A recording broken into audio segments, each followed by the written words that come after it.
Good morning, YouTube America. I welcome my humble mobile residents, thanks to the state of Iowa, the DOC, and the wonderful registry laws of the 2,000-foot laws of this beautiful state.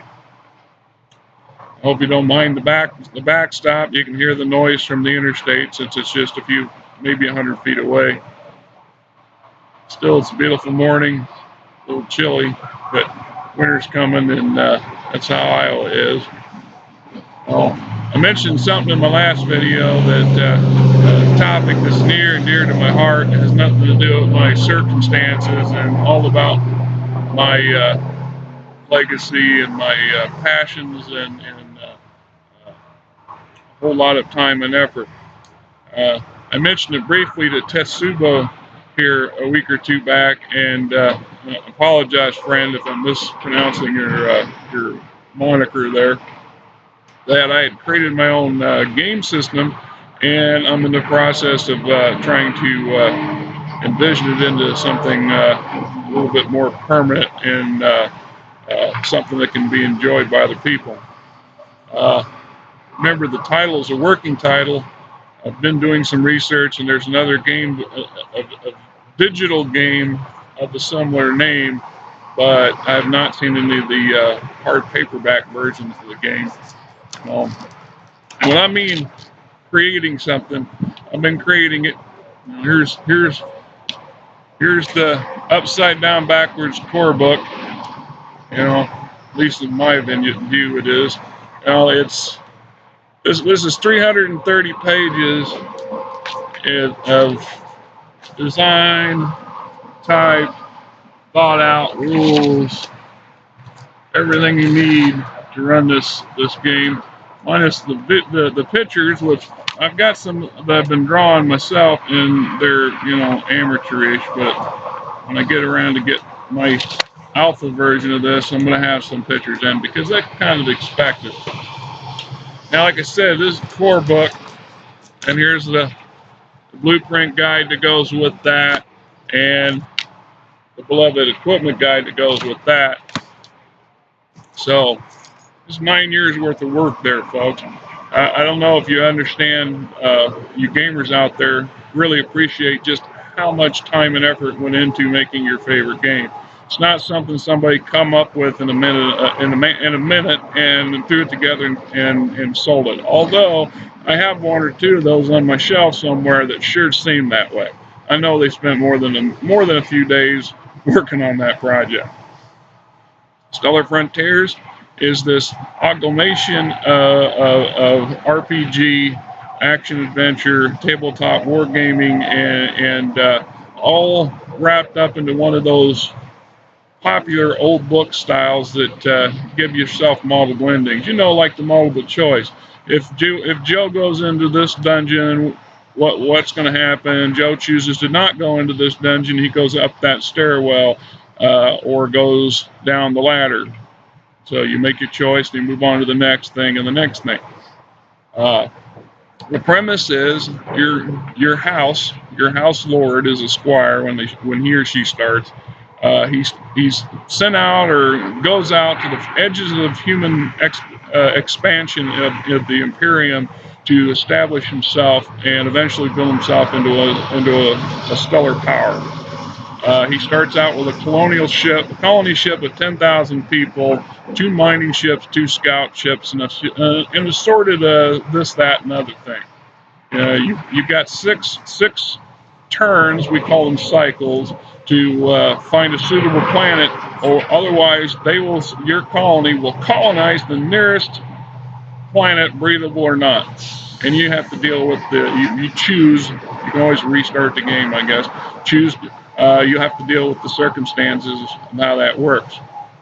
Now, everything is randomly generated, yet there's a method to the chaos. Once you've established your colony, you've got 11 startup factories of various types, from residential, agriculture, light industry, refining, mining, so on, communications. The blueprint guide gives you the information you need to build new builds, additional builds, to expand.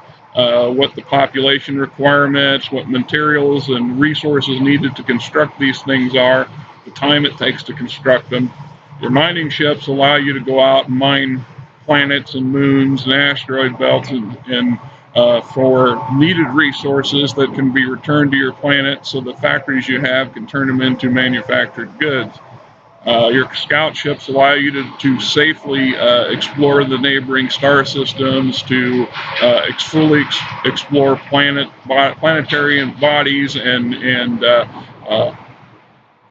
save those mining ships from taking the risks of getting hit by some hazard. You know, there's comets and asteroids and pirates and so forth.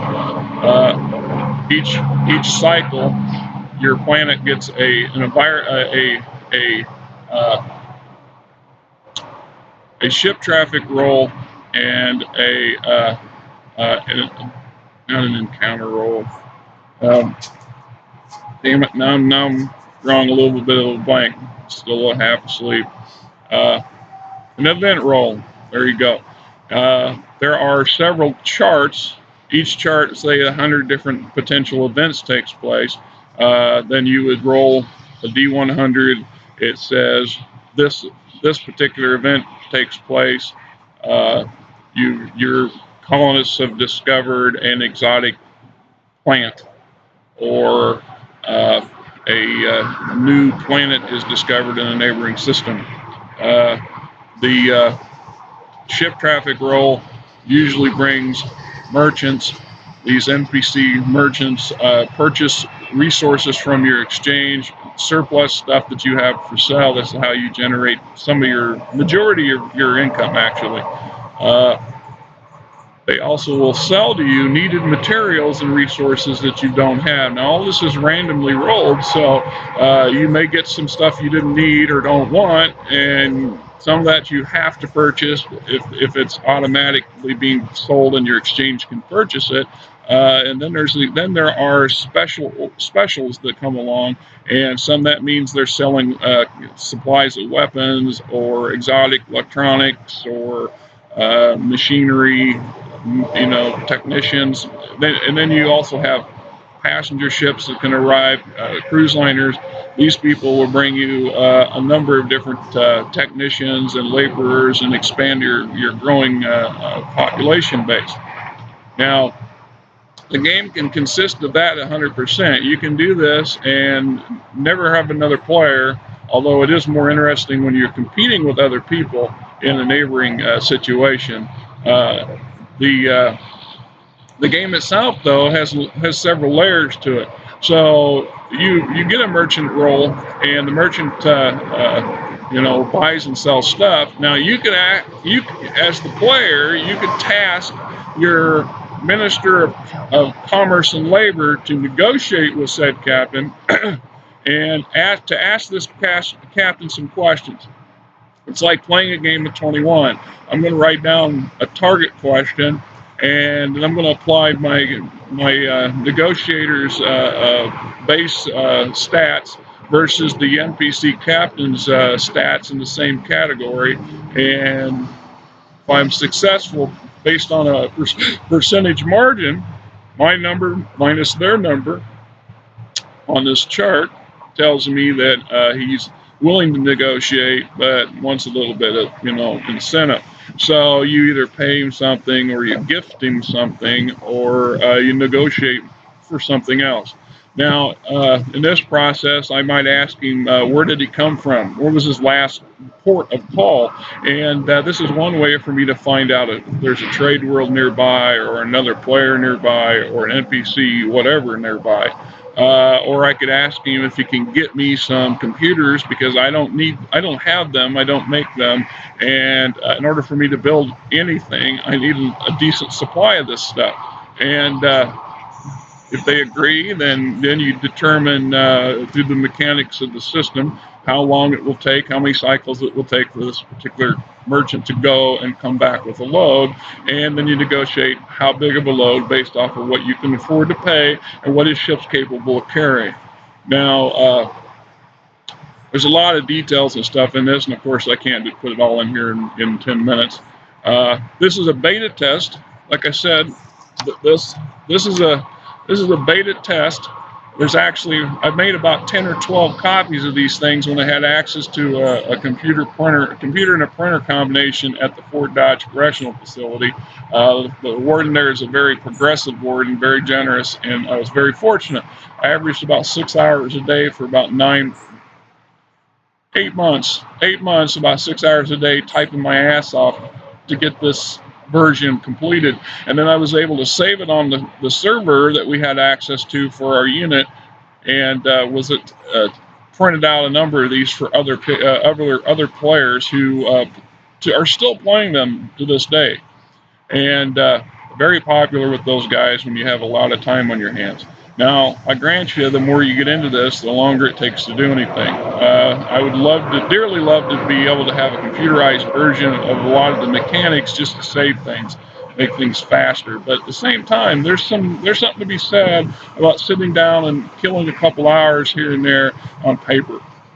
It's why the paper games are still so popular out there. I mean, not everybody, obviously, based off of everything I see on YouTube and what I know of human nature, goes from the video games. Because there's actually a level of creativity and intimacy in these sort of games, like Dungeons and Dragons and Pathfinder and whatever's current out there. I'll grant you, I'm 14 years behind the times, and finances are preventing me from going out and buying all your newer games that everybody's got. My newest version of anything is the core books for Dungeons and Dragons of 3.5, if you will. Although arguments are it's 3.0, and I know it's not 4.0 because we had access to that and we played it, and it sucked. It sucked. I don't like it. It has some advantages, but I didn't like it. 5.0, no offense there, Wizards of the Coast or Wiz Kids or whatever it is y'all are selling this crap under now. That's just greed. You just came out with 4.0, what, 5 years ago, 6 years ago? I mean, come on. You're just trying to repackage everything in a neat little new number just so you can get a lot more money out of a whole bunch of people who spend a lot of money on your products as it is. That doesn't seem fair. And you're not giving the players a whole brand new thing to play with. No offense, folks, but I got 2.0 sitting on the shelf, well, mostly in boxes in my mother's garage, that perfectly good system. Although I've heard the arguments THATCO versus D20. Now, I will grant you THATCO has some limitations, but it works. It works. It can easily be modified to D20. I took the 3.0 or 3.5, whatever you want to call it, rules, and we used those in prison and used a lot of 2.0 books that we had access to. And it was just a matter of a little tweaking, and you didn't have to put down it all on paper. You can do the basic stuff in your head. It's the same thing when I used to play MERP. I love MERP. Its particular combat rules and stuff were limiting, and its magic system was very, very thin because magic's not a predominant material matter or subject matter in Middle Earth. It never was. That's something that the players introduced, because if you look at it, there weren't a whole lot of wizards running around, and Gandalf wasn't firing lightning bolts and fireballs like you see in Dungeons and Dragons, because it was a different type of vision. Tolkien had a different vision on how magic should work. So anyway, I got to watch my battery here since I'm in the out here in the public domain, and I haven't figured out how to get more life out of my laptop. I'm working on that, folks. Working on it. Till the next one.